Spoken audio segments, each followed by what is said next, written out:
안녕하세요. 저는 최근 10년간의 결혼 생활을 청산하고 새로운 인생을 위해 새 출발을 시작한 40대 여자예요. 지금은 친정 부모님과 함께 딸 아이를 키우면서 직장 생활도 열심히 하고 있죠. 누구나 다 그랬겠지만 저는 제가 이혼하게 되리라고는 생각하지 못했어요. 물론 결혼 생활이 행복했던 것도 아니어서 상상은 여러 번 해본 적이 있지만 아이도 있는데 이혼을 결심하고 실행에 옮기는 건 엄두가 나지 않더라고요. 그런데 그렇게나 어렵다고 생각했던 이혼을 진짜 하기로 결심을 하게 된 계기는 너무나도 사소하고도 별거 아닌 거였어요. 게다가 막상 이혼을 진짜 하고 보니 이 좋은 걸 왜 이제야 했나 하는 생각까지 할 정도로 오히려 좋기까지 하고요. 오늘은 제가 이런 결심을 한 방에 하게 된 이야기를 풀어보려고 해요. 저는 공무원인 부모님 아래에서 평범하게 자랐어요. 상투적인 말이기는 하지만 자식에게 엄격하지만 자상하신 부모님 아래에서 잘 자랐다고 볼 수 있죠.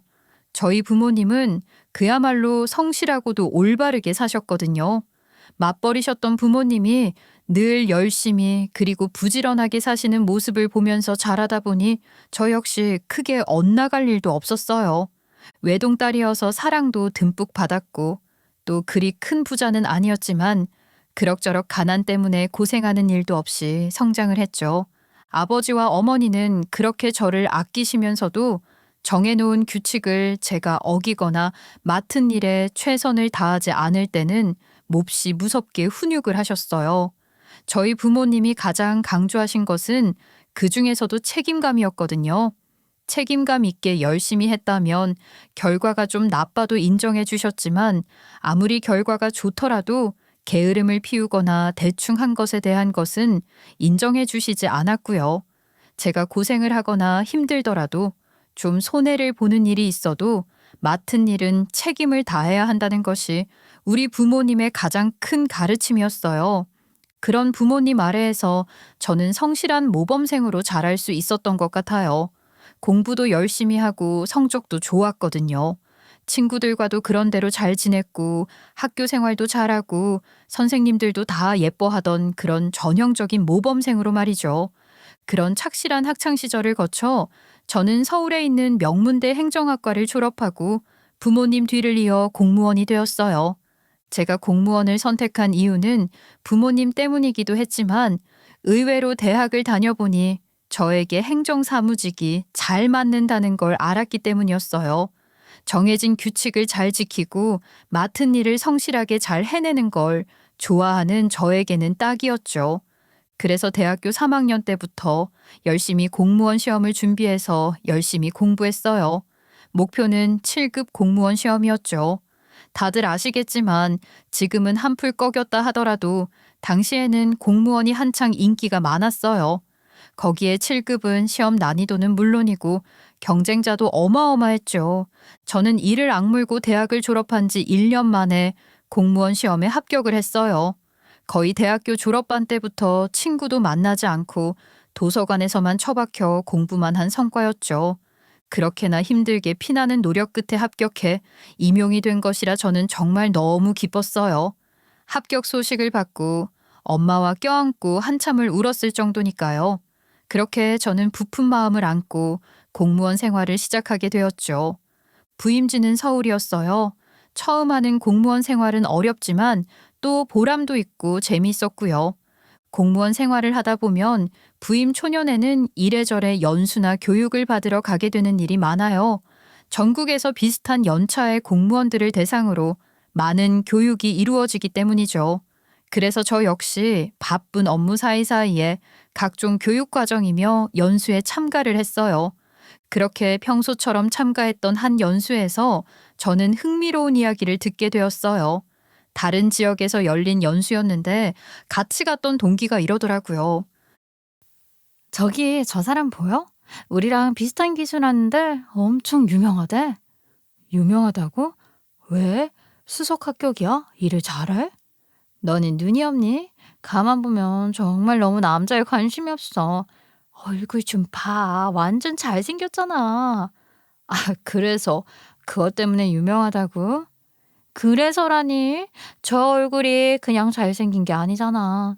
저 사람 임용되고 나서 바로 홍보 영상에 출연하고 난리가 났단다. 지금 여기 홍보 모델이나 마찬가지래. 여기도 봐. 주변 여자들이 전부 다 눈이 저 사람에게로 가 있는 거 모르겠어? 그 사람은 연예인 뺨칠 정도로 확실히 외모가 눈에 띌 정도로 잘생긴 사람이었어요. 키도 크고 피부도 뽀얗고 덩치도 좋아서 어딜 가나 주목을 끌었죠. 우연히 같은 조에 속한 저는 동기의 질투 어린 부러움도 받았고요. 모든 여자 참석자들이 저희 조를 부러워할 정도였으니까요. 하지만 막상 같이 프로젝트를 진행하다 보니 그 공무원은 외모는 번드르르 했지만 그닥 실속은 없다는 느낌이었어요. 아는 것도 별로 없었고 처음에는 딱히 그 연수에서 발표를 잘하고 성과를 잘 내야겠다는 의욕마저 없어 보였어요. 저는 조장이 되었기 때문에 이왕 하는 거 우리 조가 1등을 하자 마음을 먹고 모든 것 하나하나에 최선을 다하는데 멀거니 서서 얼굴 자랑만 하는 느낌이랄까. 하지만 그걸 그대로 두고 볼 죄가 아니잖아요. 아예 안 하면 안 했지. 이왕 하는 거 뭐든지 최선을 다하자는 게 제 인생 신조이니 말이에요. 저는 그 사람을 말하자면 엄청 들들볶아 됐어요. 세준 씨, 아까 강사님이 주신 참고 자료 어딨어요? 챙겼어요? 네? 여기 뒀는데 어디 갔더라? 내가 잘 챙기라고 했잖아요. 오후에 그걸로 시험 본다고 했다고요. 뭐 간단한 시험이라면서요. 그냥 오후에 잠깐 읽어볼게요. 그거 60페이지가 넘는걸? 아는 분야도 아닌데 그걸 어떻게 봐요? 이리 와요. 일단은 내가 요약한 거 있으니까 빨리 나랑 공부합시다. 이번에 우리가 1등 해야지. 그때 저는 의욕에 활활 불타던 초임 공무원이잖아요. 그 연수에서 조장을 맡아 1등을 하려고 눈이 벌게져 있다는 게 아마 맞을 거예요. 같이 참석했던 동기 역시 다른 조 조장을 맡았는데 저희들이 연수에 참석하기 전 팀장님이 둘 중 성적이 더 나은 사람에게 고과를 더 좋게 주겠다 했거든요. 동기 역시 굉장히 경쟁심 강한 성격이었기 때문에 저희 둘은 서로 좋은 성적을 받으려고 혈안이 되어 있었어요. 이런 제 속도 모르고 그 잘생긴 공무원은 무슨 연수를 잠시 일을 빠지고 쉬러 온 듯 굴었으니 얼마나 제 속이 탔겠어요. 그도 아니면 무슨 다른 지역 공무원들과 친목 쌓으려고 온 사람처럼 여자들에게 둘러싸여 있는데 저는 칼같이 일을 시키고 닥달을 해댔어요. 그 사람이 잘 모르는 게 있으며 일과가 끝나고 난 뒤에도 남으라고 해서는 따로 스터디를 할 정도였으니까요. 그렇게 정신없이 지내다 보니 일주일간의 연수가 끝났어요. 결과는 저희 조가 1등이었어요. 상도 받고 고과도 챙길 수 있을 것 같아 너무 기분이 좋아 뿌듯해하고 있는데 그 사람이 다가와 이러더라고요. 연정 씨, 고마워요. 덕분에 제가 여기서 1등도 다 해보네요. 아니에요. 저 때문에 고생 많으셨죠? 정말 열심히 잘하셨어요. 진심으로 고마워요. 사실 진짜 여기 거의 7급분들이 많고 저 혼자 9급 공무원이잖아요. 그래서 약간 주눅이 들었는데 연정 씨가 많이 챙겨줘서 저 잘 해낼 수 있었어요. 주눅이요? 세준 씨가? 연수 내내 다른 여자 연수생들에게 얼마나 인기가 많았는데 무슨 말씀이세요? 인기상 하면 세준 씨 혼자 1등 했을걸요? 그럼 뭐해요? 연정 씨는 막상 저한테 관심이 없는데. 네? 그게 무슨 소리예요? 저희 조언인데 제가 왜 관심이 없어요? 저는 의아했죠. 그렇게 저희는 가끔 연락을 하자는 이야기만 나누고 헤어졌어요. 그 사람은 소속 자체가 지방직 공무원이라 제가 살고 근무하는 곳과는 많이 멀었거든요. 나중에 이 이야기를 듣고 동기는 가슴을 치더군요. 아니 너 진짜 연애도 안 해봤니? 그 미남이 너에게 관심 있다고 하는 거잖아. 아유 아니야. 그런 낌새도 없었는데 뭔 소리야. 그냥 가끔 연락이나 하자고 한 게 다야. 아유 이 답답아. 너나 나나 그때 서로 1등 하려고 두 눈 시뻘게 져 있는데 거기다 대고 뭐라 그래. 아유 얼른 당장 연락해봐. 아유 싫어. 당연히 여자친구 있겠지. 그렇게 인기가 많은데. 동기가 그랬지만 전 믿지 않았어요. 워낙 남자에게 관심도 없었고 사는 곳도 멀어서 만나기도 힘들었거든요. 그 사람에게는 가끔 문자가 오기는 했어요. 어쩌다 일상을 물어보는 그런 짧은 연락이었죠. 저는 별로 신경 쓰지 않았어요. 무엇보다 워낙 일이 바빠서 신경 쓸 겨를도 없어서 그 사람의 존재는 거의 잊고 살았어요. 그러다 몇 개월 뒤 다시 교육이 잡혔어요. 그 사람은 오랜만에 문자로 안부를 전하며 교육에 참석을 하냐고 물어보더라고요. 그리고 그 교육에 갔더니 그 사람이 있더라고요. 여전히 많은 사람들의 눈길을 한 몸에 받고 있다 저를 보더니 반가워했어요. 여기 교육에 참석하는 거였어요? 오랜만이네요. 제가 문자로 여기 오냐고 물어봤잖아요. 연정 씨 온다길래 일부러 왔죠. 네? 제가 와서요? 왜요? 진짜 너무한다. 왜긴 왜요. 보고 싶으니까 그렇죠. 여기 오려고 제가 얼마나 애썼는지 연정 씨는 모를걸요? 저 일부러 연정 씨 보려고 교육 신청했어요. 그 이야기를 듣는데 왜 갑자기 가슴이 울렁거렸는지 모르겠어요. 저를 보러 왔다며 환하게 웃는 그 모습에 순간 반한 것 같기도 해요. 사람 마음이 이상한 게 지금까지는 별 관심도 다른 생각도 없었던 사람인데 저에게 관심이 있다며 적극적으로 나오는 모습을 보니 갑자기 저 역시 확 관심이 가더라고요. 그 사람은 아예 큰 결심을 하고 왔는지 정말 적극적으로 티를 내며 저에게 관심을 표했고요. 그 모습에 저 역시 마음이 흔들리기 시작했던 것이죠. 그 교육에는 그가 자청해서 저와 같은 조를 했어요. 그리고 전과는 달리 아주 열심히 교육에 임하고 적극적으로 발표 준비도 하고 저를 도왔어요. 덕분에 그 교육에서도 제가 속한 조는 또 1등을 할 수 있었고요. 교육이 끝나는 날 그 사람은 진지하게 저에게 마음을 고백했어요. 그렇게 저희는 사귀게 되었고 장거리 연애를 시작했죠. 하지만 저는 사실 평일에는 늘 바쁘게 일만 했기 때문에 장거리 연애에도 큰 불편은 느끼지 못했어요. 오히려 떨어져 있으니 더 애틋하기도 했고요. 그렇게 1년 정도 장거리 연애를 한 뒤 남자친구는 저에게 프로포즈를 했어요.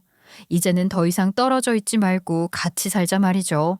그가 내미는 반지를 받으며 저는 이 사람처럼 자상하고 따뜻한 사람이면 평생을 함께해도 될 것이라 확신했어요.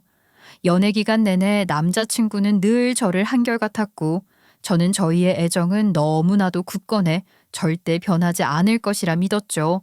그렇게 저희는 결혼을 약속하게 되었어요. 양가 부모님에게 허락을 받는 일은 별 다른 어려움이 없었어요. 저희 부모님은 남자친구가 저보다 낮은 직급인 구급 공무원이었지만 훤칠한 모습의 자상한 성격을 보고 마음에 들어 하셨거든요. 하지만 막상 결혼 준비를 하려니 제일 먼저 신혼집 구하는 것부터가 문제더군요. 남자친구가 살고 또 근무하는 지역이 제가 근무하는 곳에서 차로 3시간 이상 걸리는 곳이었거든요. 거기에 지방직 공무원 시험을 보고 합격해 임용된 사람들은 사는 지역을 바꿔서 근무할 수가 없어요. 가끔 인사교류 신청을 해서 옮기는 경우가 있기는 했지만 그것도 맞교환할 자리가 나야만 가능한 거였어요. 지방에서 서울로 오려는 사람은 많고 반대로 서울에서 지방으로 가려는 사람은 적었기 때문에 거의 불가능했죠. 가끔 결혼을 해 아이 양육을 이유로 옮기는 경우도 있지만 저희는 아직 결혼도 하기 전이잖아요. 그래서 저는 결혼을 하더라도 장거리 연애를 했던 것처럼 당분간은 주말 부부로 지내야 할 것이라고 생각했어요. 제가 7급 공무원이라 9급 공무원인 남편보다 더 직급이 높았고 승진도 조금 더 빨랐기 때문에 제가 옮기는 건 생각도 아예 안 했던 것이죠. 하지만 남자친구 부모님 댁으로 인사를 간 뒤 이런 저의 계획에는 차질이 생겼어요. 남자친구 부모님 역시 공무원 며느리 본다고 저를 좋아하셨어요. 큰 반대를 하시지도 않았고 두 분 다 무난하신 분들이었고요.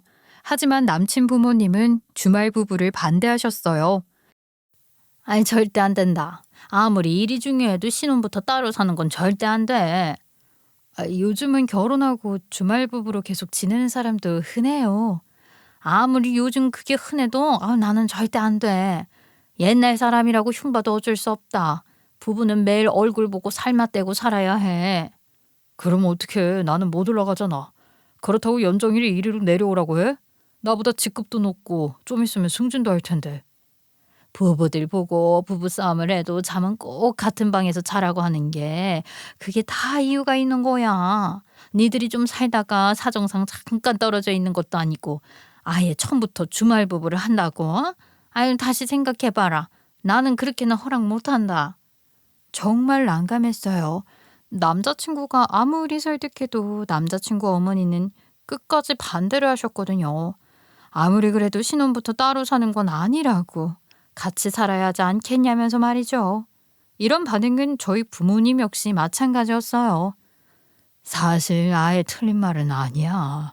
그러다 주말에 밥보다 어쩐다 출장이다 이러면 한 달 동안 얼굴 못 보고 살 수도 있어. 그게 뭐가 좋겠니? 그럼 어떡해. 세준 씨는 지방직이라 못 옮기잖아. 그렇다고 내가 거기 가서 살 수는 없잖아. 차라리 그러면 그 중간에다가 집을 찾아봐. 요즘은 고속열차 타고 출퇴근하는 사람들도 있다고 하던데. 거기다가 네 남자친구가 좀 잘생겼니? 얘 넌 안 불안해? 나라면 아주 불안하겠다. 신혼 때부터 주말 부부를 하는 건 좋을 건 없다고 하시니 저와 남자친구도 처음에는 중간 지역에 집을 얻으려고 했어요. 좀 힘들긴 하지만 제가 그 다음 해에 승진 기회가 있었기 때문에 그 다음 해까지는 계속 원래 근무하던 곳에서 근무를 하고 싶었기 때문이었죠. 중간 지역에다 집을 얻으면 각자 직장까지 편도로 1시간 반 정도 걸리기는 해서 출퇴근이 힘들기는 하겠지만 대부분의 사람들이 그 정도 거리에서 출퇴근을 하잖아요. 그런데 갑자기 남자친구가 뜻밖의 말을 했어요. 부모님이 내가 있는 지역에서 살면 집을 해주시겠대. 뭐? 거기에다? 거기다 신혼생활을 하라고? 여기서 떨어진 곳에 집을 얻으면 한 푼도 안 보태주신다고 하시네. 하지만 이쪽으로 오면 아파트를 사주시겠다고 하시네. 아이, 말도 안 되는 소리도 하지 마. 지금 나보고 거기로 발령 신청해서 오라는 거잖아. 그게 말이 돼? 나도 그렇게 이야기해봤는데 완강하셔. 두 분 다 고집이 세셔서. 자기야, 진짜 미안한데 발령 신청 생각 좀 해주면 안 될까? 싫어. 나 승진 앞두고 있는 거 알잖아. 그리고 거기 아는 사람 하나 없는데 나보고 거기 가서 어떻게 살라는 거야. 진짜 미안해. 근데 이 방법이 최선일 것 같아. 솔직히 우리 둘 다 공무원 월급 빤한데 대출 받아서 집 얻어서 그거 언제 다 갚아? 응? 생각 좀 해봐. 저는 싫다고 했어요. 직장 문제는 따로 한다 쳐도 아는 사람 하나 없이 시댁 식구들만 있는 타지로 가서 살기는 싫었거든요. 하지만 남자친구 역시 간절했어요.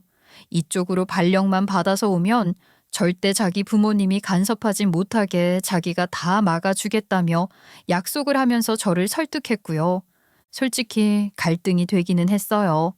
매일 왕복 3시간씩 길에다 시간을 뿌려가며 출퇴근을 할 일도 깜깜했고 거기에 당장 대출을 받아야 할 일도 걱정이었고요. 이런 이야기를 했더니 아버지가 이러셨어요. 쉬는 때는 붙어 사는 게 맞다. 그리고 지금 간다고 승진 안 되는 거 아니고 지금 안 간다고 승진이 반드시 된다는 법도 아니잖아. 그래도 이제 겨우 자리 잡았는데 경력이 없어지는 것 같아서 걸려요. 너 발령받은 지 이제 겨우 몇 년이야. 괜찮아. 최서방도 지방직이지만 고가 좋으면 중앙으로 발령 날 수 있고 어떻게 살지는 다 니들 하기 나름이야. 아버지의 말에 나는 결심을 했어요. 대신 남자친구에게 내가 먼저 발령 신청을 해서 갈 테니 당신도 열심히 고과 쌓고 자격증도 따서 5년 이내에 중앙직으로 전환을 하겠다는 약속을 하라고 했죠. 당연히 남자친구는 고맙다고 했어요. 꼭 5년 안에 열심히 노력해서 승진해 중앙직으로 올라가겠다고 말이죠. 그렇게 저희는 결혼을 하게 되었어요. 혼인신고를 먼저 하고 제가 결혼을 이유로 남자친구 지역으로 발령 신청을 하자 바로 그 지역으로 인사 이동 발령이 나더군요. 저처럼 고위 중앙직이 지방으로 전출 오는 경우가 없었기 때문에 신청만 하면 금방 나갈 수가 있었던 것이죠. 그렇게 저는 아는 사람 하나 없는 남편의 고향에서 신혼 생활을 시작했어요. 하지만 슬슬 시댁 문제가 생기기 시작했어요. 시어머니가 과도한 요구가 시작되었거든요. 이번 주말에 집에 와라. 같이 밥 먹자. 아, 어머니, 이번 주도요?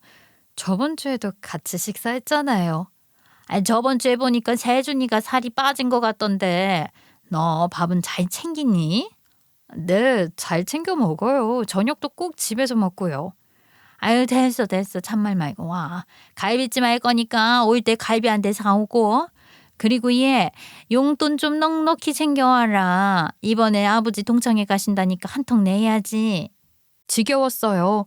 나중에는 시부모님 생일이라며 아침에 와서 생일상까지 차리라고까지 하더군요. 처음에는 남편이 책임지고 막아준다는 말만 믿었어요. 그랬으니까 제가 남편 고향으로 간 거니까요. 하지만 책임을 지기는 개뿔, 대체 뭔 책임을 진다는 건지. 남편은 자기가 뱉은 말은 까맣게 잊었는지 눈치 없는 행동만 해댔어요. 어느 날은 퇴근길에 엄마가 밥 먹으러 오라고 했다며 시댁에 가 있지를 않나. 주말에 지가 먼저 나서서 밥하기 귀찮은데 우리 집에 가서 밥 먹자며 저에게 묻지도 않고 시댁에 가서 내내 뭉개고 잠이나 자지 않나. 정말 속 터지게 굴었어요. 물론 그 일 때문에 정말 많이도 싸웠죠. 집도 나가보고 별 방법을 썼지만 도저히 말이 통하지 않았어요. 대체 뭐가 문제야? 너 어차피 아는 친구도 없어서 심심하잖아. 아니, 안 심심해. 나도 주말에 쉬고 싶고 당신이랑 오붓하게 있고 싶다고. 나는 맨날 보잖아. 솔직히 우리 엄마 그래봐야 일주일에 딱 하루 보는데 우리가 보고 싶으셔서 그러는 건데 넌 왜 그러니? 내가 아니라 당신이 보고 싶은 거잖아. 그리고 일주일에 하루? 당신 저번 주에도 퇴근길에 시댁 간 거 3번이야. 이게 말이 돼? 생각을 좀 바꾸면 안 돼? 우리 엄마랑 자주 만나야 친해지지. 그래서 같이 놀러도 가고 하면 좋잖아. 왜 무조건 싫다고만 해? 진짜 미쳐버릴 것 같았어요. 거기에 시어머니 역시 저를 볼 때마다 무슨 50년대 시어머니가 할 법한 소리나 해댔어요. 우리 아들 같은 사람 없다. 인물 좋아. 직업도 공무원이야. 온 동네 사람들이 얼마나 내 아들을 탐냈다고. 너는 저런 남편이랑 살면 감사합니다 해야 해. 저도 공무원이에요, 어머니. 아유, 너는 진짜 성격이 어쩜 그렇게 고분고분한 맛이 없니? 어쩌다가 우리 아들이 저렇게 드센 여자랑 사는지 원. 너 그렇게 남편 기 죽이니? 그게 다 남편 출세길 막는 거야. 알아? 정말 남편이고 시어머니고 쌍으로 속이 터지는 소리만 해대는데 진짜 이래서 살겠나 싶은 생각마저 들었어요. 거기에 시아버지도 가재는 개편이라고 더하면 더한 인간이었어요. 저를 볼 때마다 용돈 타령만 했거든요. 시부모는 시아버지가 회사를 퇴직하고 난 뒤부터는 저희 부부가 주는 생활비로 살면서도 틈틈이 용돈을 요구했어요. 그러면서도 자기 퇴직금으로 사준 저희 아파트 생색은 얼마나 내는지. 남들은 자식 키워서 호강을 한다는데 나는 아들 며느리 다 번듯한 공무원인데 친구 사이에 혼자 20년 된 차 몰고 다녀. 에이, 원 망신스러워서. 아버지 차 바꾸고 싶으세요? 바꾸고 싶은 게 아니라 친구들 사이에 면이 안 서서 그런다.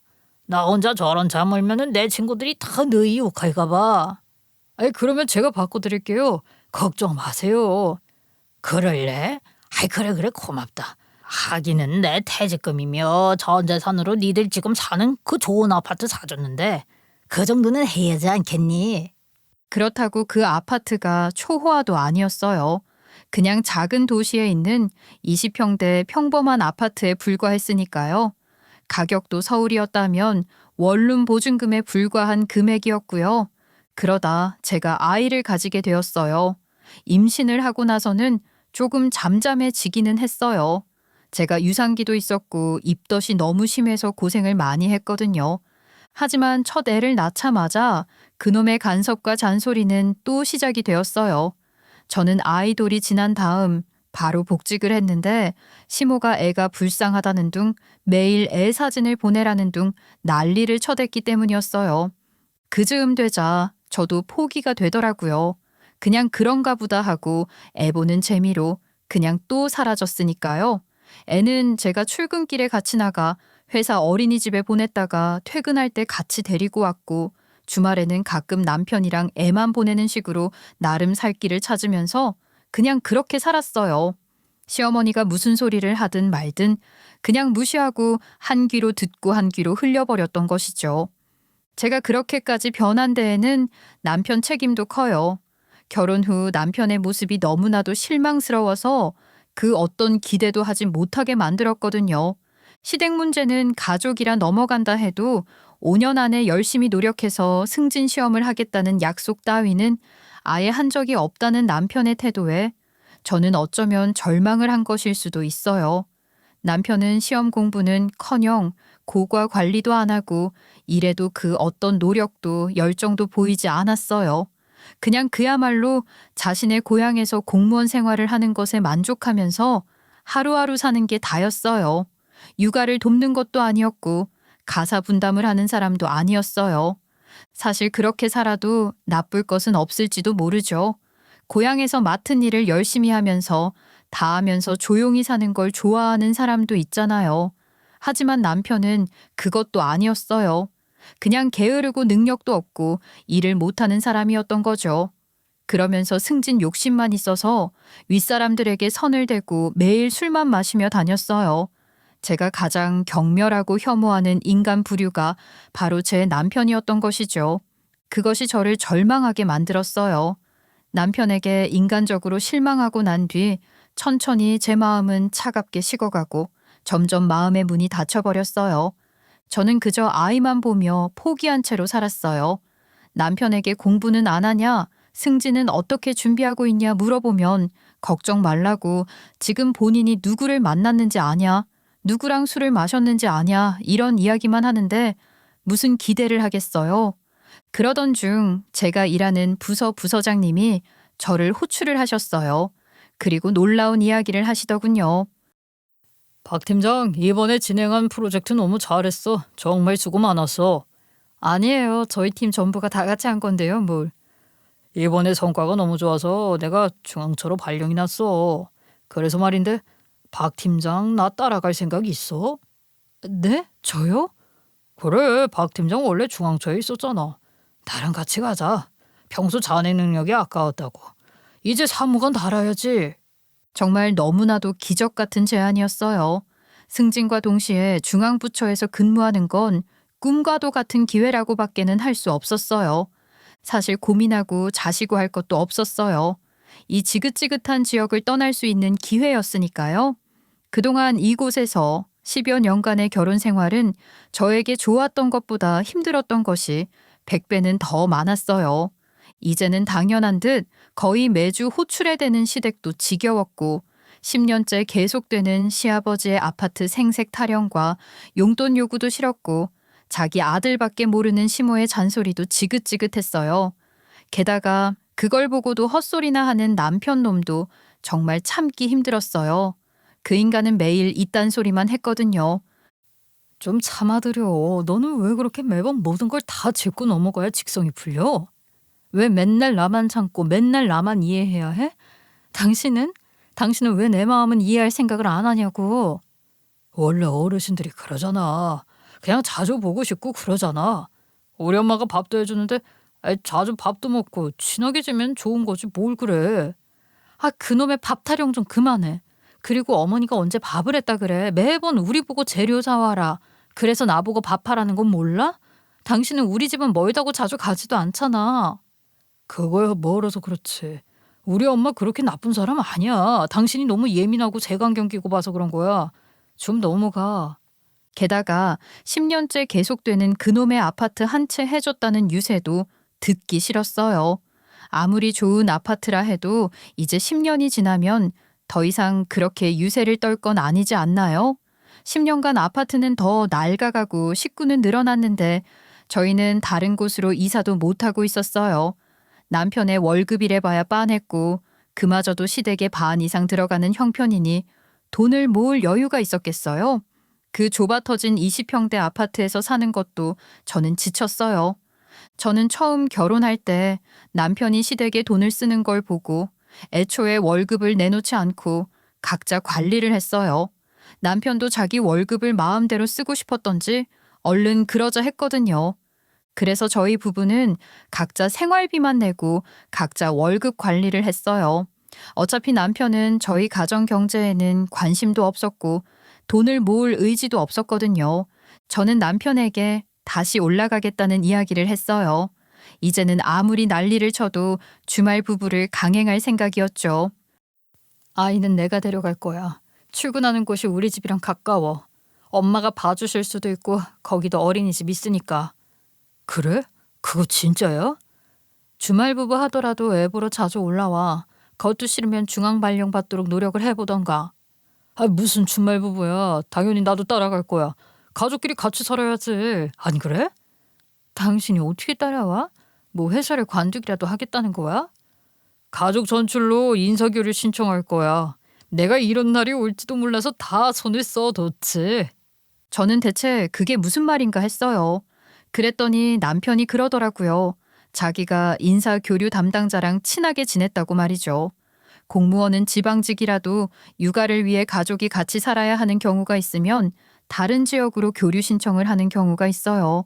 다른 지역으로 발령 신청을 하는 건데 문제는 원하는 지역에 교류 신청을 하는 사람이 있어야만 서로 교체를 하는 식으로 발령이 가능한 것이죠. 물론 출산과 육아 같은 경우에는 우선적으로 대우를 해주기는 하지만 그것도 자리가 나야 가능한 이야기잖아요. 지금 있는 지방에서 서울로 가는 경우는 대기자가 너무 많아 거의 기회가 없다고 할 수 있어요. 그 때문에 저 역시 10년을 여기 있었던 거였고요. 특히나 남편같이 아예 지방직 출신이 올라갈 수 있는 경우는 거의 없다고 볼 수 있어요. 하지만 남편은 큰 소리를 치더군요. 자기가 아는 인사처 직원이 자리가 생기는 대로 바로 먼저 해주겠다고 약속을 했다나요. 그거 부탁하느라고 그동안 엄청 술도 많이 사주고 했다면서요. 그걸 믿어? 아니, 된다고 해도 그러다 걸리면 그거 진짜 큰 문제가 될 수 있어. 아, 저런 답답이. 당신은 그게 문제야. 뭐든지 원칙적으로만 해결하려고 하고. 아니, 이건 원칙이 아니라 불법일 수도 있다고. 그냥 정식으로 신청하고 기다려봐. 그래서 당신이 안 되는 거야. 여기 내 고향이야. 한 달이 건너면 전부 다 내 선배고 후배라고. 여기서는 그게 왕이라고. 그 인간은 들은 척도 하지 않더군요. 그러면서 무조건 자기만 믿으라는 말만 했어요. 저는 그냥 알아서 하라고 하고 냅뒀어요. 차라리 주말 부부가 더 하고 싶었지만 애도 있으니 남편 말대로 가족이 같이 모여 사는 것도 나쁜 건 아니었으니까요. 하지만 믿을 수 없는 일이 일어났어요. 남편이 정말로 서울로 발령이 난 거였어요. 내가 놀라자 남편은 이제야 자기 진가를 알았냐며 거들먹거리는데 좀 의심스럽기도 하고 한편으로는 불안하기까지 하더군요. 그렇게 저희는 이사 준비를 했어요. 집을 구하는 일이 가장 힘들더군요. 그나마 저희가 살던 아파트 값이 좀 올라서 아파트를 팔아 적당한 전세를 구할 수 있었죠. 저는 차근차근 이사 준비를 했어요. 그런데 이사 전날 볼 일이 있어서 잠시 나갔다. 아파트 현관 입구에 작은 트럭 한 대가 서 있더라고요. 인부 아저씨들이 짐을 싣고 있는데 그 짐들이 낯이 익는 거예요. 가만히 보니 전부 다 제 짐이었어요. 그런데 이상한 점은 그 작은 용달차에는 오직 제 짐만 실려 있었어요. 다른 살림살이나 남편의 짐은 하나도 없이 말이죠. 저는 집으로 급히 올라갔죠. 아니나 다를까 집 거실에는 시어머니가 와 있었어요. 제가 들어서자 아무 말도 하지 않고 녹이 어린 눈빛으로 째려보는데 어이가 없었어요. 더 이상 했던 점은 며칠 동안 제가 정리해둔 짐 중 딱 제 짐만 없었다는 거였어요. 저는 상황 파악이 대충 되었어요. 지금 이게 무슨 상황이에요? 지금 제 짐만 빼신 거예요? 그래, 잘 아는구나. 아, 왜 제 짐만 싸세요? 애들 아빠는요? 아, 이왕 짐까지 쌌잖아. 이참에 헤어져라. 이만 끝내라고. 혼자 친정 가서 이혼 준비나 해. 그러면서 시어머니는 저를 향해 서류 뭉치 하나를 툭 던졌어요. 집어들어보니 이혼 서류더라고요. 이건 뭐예요? 아니, 미리 다 준비까지 하셨네요?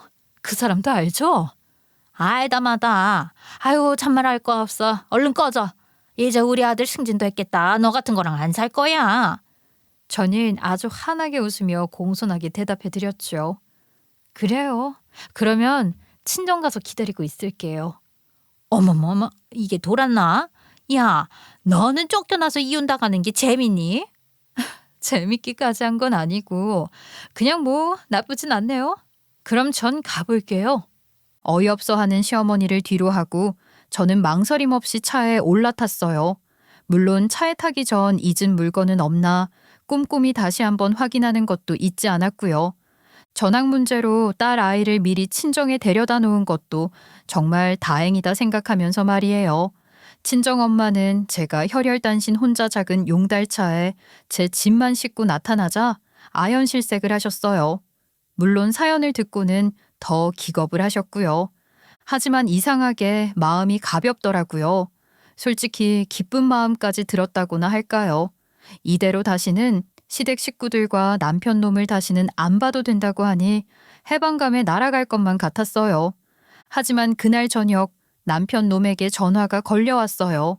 그 인간의 목소리는 다급했죠. 여보, 이게 무슨 일이야? 나 지금 내사과에 불려왔어. 나 좀 살려줘. 뭐래? 내가 어떻게 당신을 살려? 그리고 우리 이혼하는 거 아니야? 뭐? 엄마가 벌써 말했어? 아, 왜 시치미를 떼고 난리야? 짐까지 싹 빼놓고서는. 야, 이제 우리 이혼하니까 전화하지 마. 나는 너 같은 놈이랑 엮이는 거 싫어. 그러니까 내 인생에서 너나 꺼져. 그리고 나서도 불이 나게 전화가 오기에 저는 전화기를 아예 꺼버렸어요.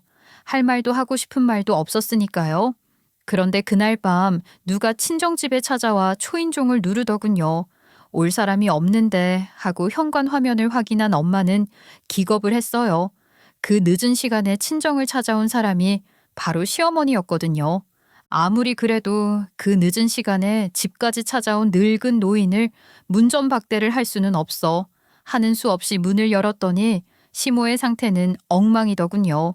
시어머니는 눈물이 범벅이 된 상태로 들어오더니 제 손을 덥석 부여잡았어요. 그러고는 눈물을 보이며 저에게 사정을 하기 시작했어요. 아유, 아가, 예. 내 며느리, 제발 부탁이다. 내가 잘못했어. 내 아들 좀 살려줘. 제발 우리 좀 용서해다오. 어머, 그게 무슨 소리세요? 제가 뭐 댁 아들을 죽이기를 했어요. 뭘 했어요? 예, 우리 아들 지금 조사받는데 잘못하면 공무원도 잘리고 경찰 조사를 받을 수도 있다는데 아유, 이거를 어쩌면 좋으냐. 뭔 큰 잘못을 저질렀나 보네요. 어쩌겠어요? 잘못을 했으면 벌을 받아야죠. 아니, 그게 무슨 소리야? 잘못이라니. 우리 아들이 어디 가서 나쁜 짓 하고 그럴 애가 아니잖아. 아이고, 그러니까 좀 도와다오. 아까 몇 시간 전에 제 집만 싸서 쫓아내듯 하시던 사람이 누구신지 기억 안 나시나 봐요? 이제 끝이라면서요. 그러니까 그만 나가주시라고요. 이제 댁이랑 댁내 아들이랑은 저와 상관없는 사이니까요. 시어머니의 얼굴이 창백해지더라고요. 하지만 저는 바로 그 놓친 애를 내쫓아 버리고 문을 닫아버렸어요. 한 번만 더 찾아오면 경찰 부를 테니 알아서 하라는 말과 함께요. 지 아들 승진 좀 했다고 차갑게 사람을 내쫓을 때는 언제고 급하니 나를 찾아올 생각을 다 하다니 어쩌면 저렇게 뻔뻔할까요? 사실 저는 예전부터 남편의 행태를 눈여겨보고 있었어요. 일을 열심히 하는 것도 아니고 그렇다고 성실한 것도 아니고 능력이 있는 것도 아닌데 사람들과 어울려 다니는 거 좋아하고 노는 거 좋아하는 걸 보니 불안했기 때문이었죠. 언젠가는 사고를 치거나 아니면 적어도 사고에 휘말릴 것만 같아 저 역시 늘 경계하고 있었어요.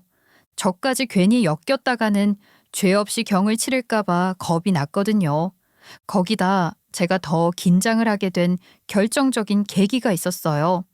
결혼한 지 5년 정도 지났을 무렵 남편이 일을 하던 부서와 같이 일을 할 기회가 있었거든요.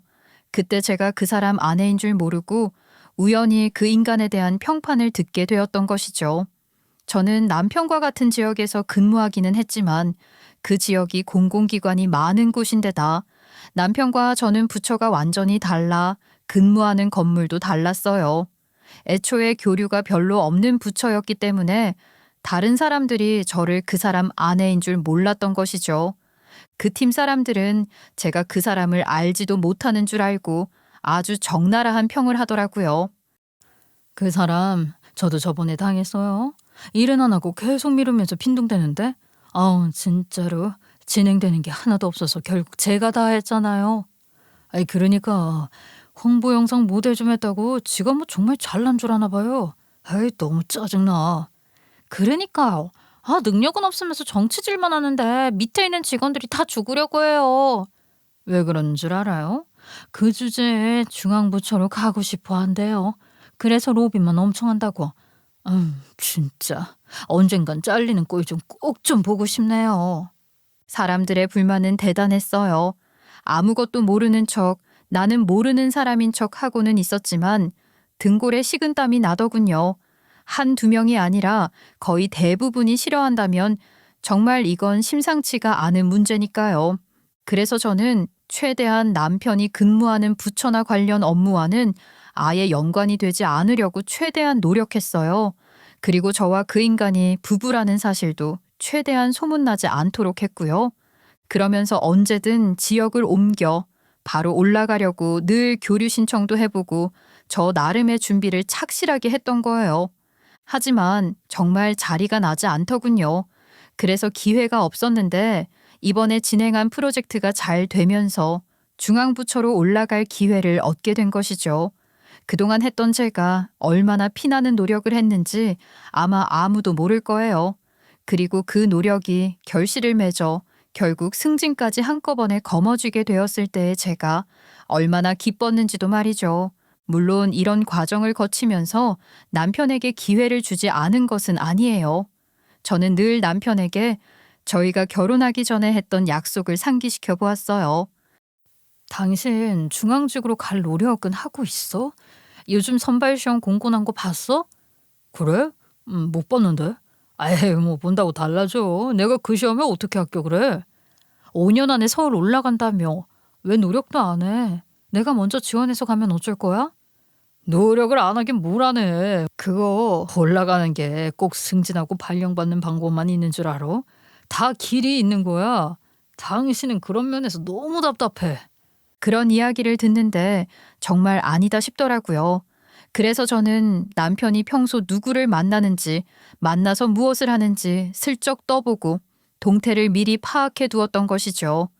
그러다 제가 중앙부처로 올라가게 되었다고 하자 남편은 분명히 편법으로 중앙부처 발령을 받으려 하는 것이 분명했어요.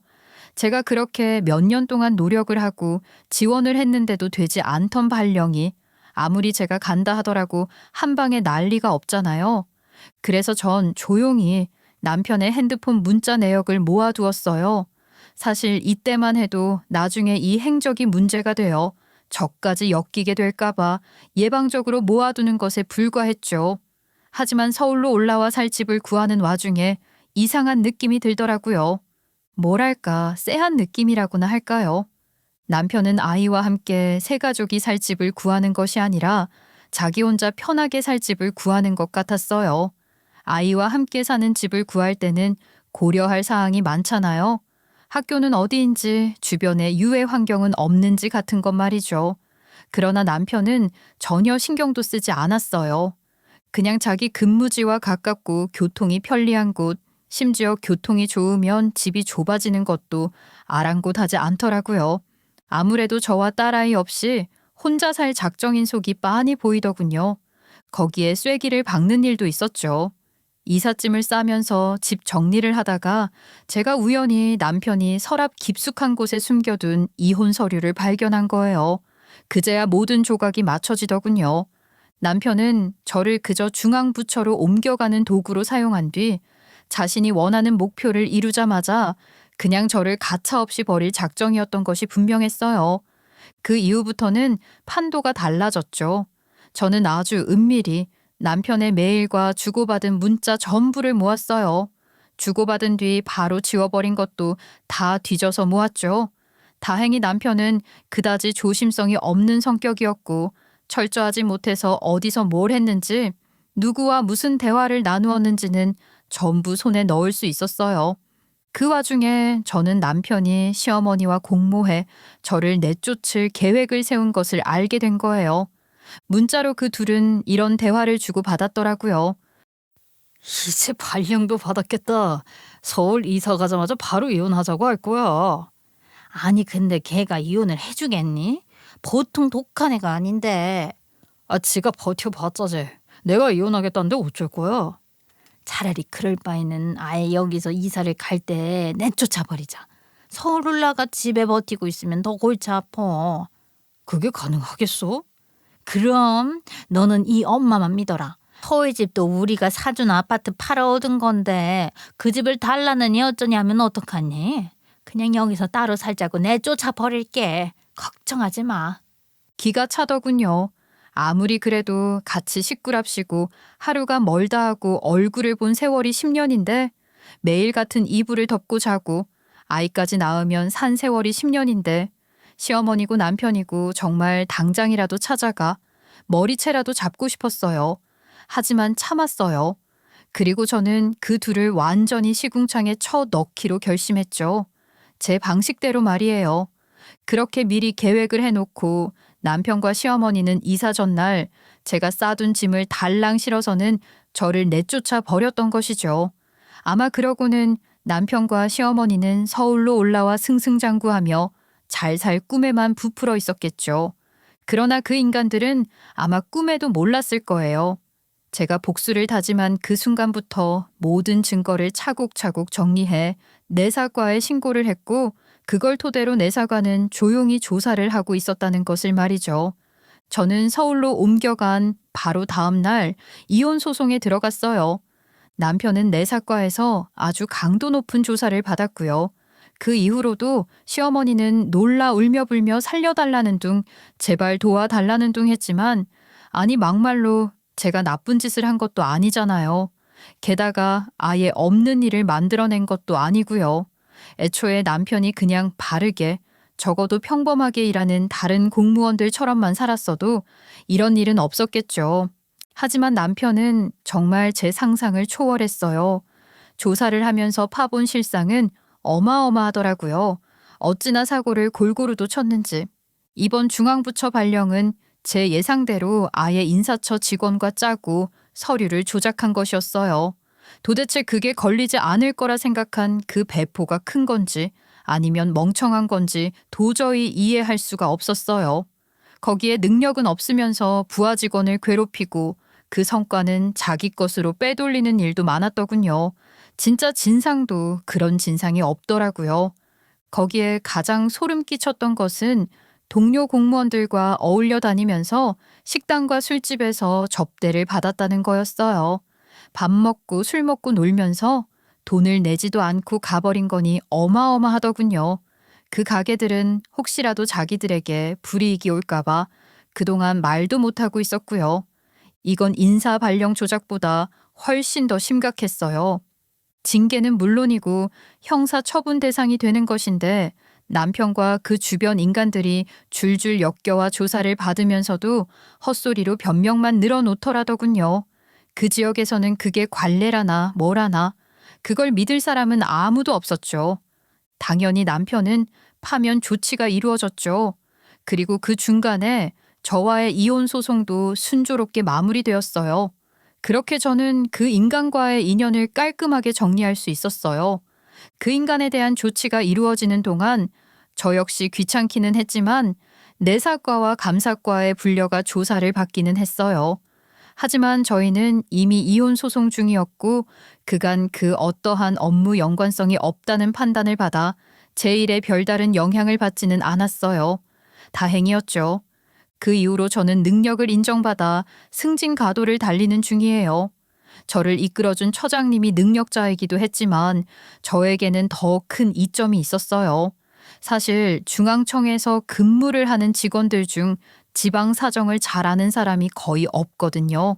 그렇기 때문에 저의 경력은 사실 단점이 아니라 엄청난 장점으로 작용을 하고 있고 덕분에 좀 더 빨리 능력을 인정받을 수 있었던 거예요.